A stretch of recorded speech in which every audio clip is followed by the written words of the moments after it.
Vishu, Easter, അതുപോലെ തന്നെ വെക്കേഷനും കാര്യങ്ങളൊക്കെ ആയിട്ട് നല്ല കിടിലൻ സമയമാണ് ഏപ്രിൽ 10 എന്ന് പറയുന്ന ഇന്ന്.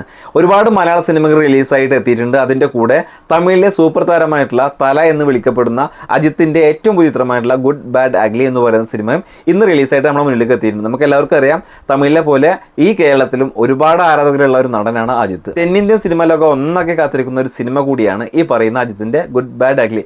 ഈ സിനിമയ്ക്ക് ചെറിയൊരു പോസിറ്റീവ് റിവ്യൂസ് കിട്ടിയാൽ പോലും വലിയ രീതിയിൽ കളക്ട് ചെയ്യാൻ പറ്റും. ഈ സിനിമ ഇത്രയും വലിയ വിജയമാവുമെന്ന് ഉറപ്പിച്ച് പറയാനുള്ള പ്രധാനപ്പെട്ട കാരണം ഈ സിനിമയിലെ നായകനായിട്ടുള്ള അജിത്ത് തന്നെയാണ്. കാരണം അജിത്തിൻ്റെ 5 സിനിമകൾ കാണുന്നതിന് പകരം ഈ ഒറ്റ സിനിമ കണ്ടാൽ മതി എന്നാണ് എനിക്ക് തോന്നുന്നത്. കാരണം എല്ലാ സിനിമയിലെയും റെഫറൻസും കാര്യങ്ങളും വരുന്നുണ്ട്.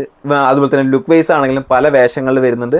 പോരാത്തതിന് ഇത്രയും എനർജറ്റിക് ആയിട്ടുള്ള അജിത്തിനെ ഇതിന് മുൻപ് നമ്മൾ കണ്ടിട്ടില്ല. ഗംഭീരമായിട്ടുള്ള പെർഫോമൻസ് സിനിമയിലുണ്ട്. പോരാത്തതിന് വ്യത്യസ്തമായിട്ടുള്ള ഗെറ്റപ്പ്, ആക്ഷൻ, അതുപോലെ തന്നെ ഒരു അജിത്ത് സിനിമ കാണാൻ പോകുമ്പോൾ ഒരു സാധാരണ പ്രേക്ഷകൻ ഉണ്ടാകുന്ന എല്ലാ കാര്യങ്ങളും ഈ സിനിമയിൽ ഉൾക്കൊള്ളിച്ചിട്ടുണ്ട്.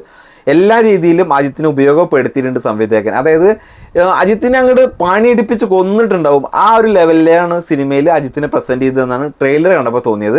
എന്തായാലും ഒരുപാട് മലയാള സിനിമകൾ റിലീസായിട്ടുണ്ട്. ആ മലയാള സിനിമകളൊക്കെ കണ്ടിറങ്ങിയതിന് ശേഷം ഈ സിനിമ കണ്ടിട്ട് ഇതിൻ്റെ റിവ്യൂ നിങ്ങളുടെ മുന്നിലേക്ക് എത്തിക്കുന്നുണ്ട്. കാര്യം എല്ലാവർക്കും അറിയണമല്ലോ ഈ സിനിമ എങ്ങനെ ഉണ്ട് എന്നൊക്കെ. അപ്പോൾ അതറിയാൻ താല്പര്യമുണ്ടെങ്കിൽ ചാനൽ സബ്സ്ക്രൈബ് ചെയ്തിട്ടോ. അപ്പോൾ അജിത്തിനെ ഫുൾ ഫോമിൽ കാണാൻ പറ്റുന്ന അവസരമാണ്, ആരും മിസ്സാക്കണ്ട. സിനിമ കാണാൻ പോയവർ, നിങ്ങൾ കണ്ടവരാണെങ്കിൽ താഴെ ഒന്ന് കമൻറ്റ് ചെയ്യേ. അപ്പോൾ മറ്റൊരു ദിവസം മറ്റു വീഡിയോ കാണാം. അതിലേക്കും ബൈ ബൈ.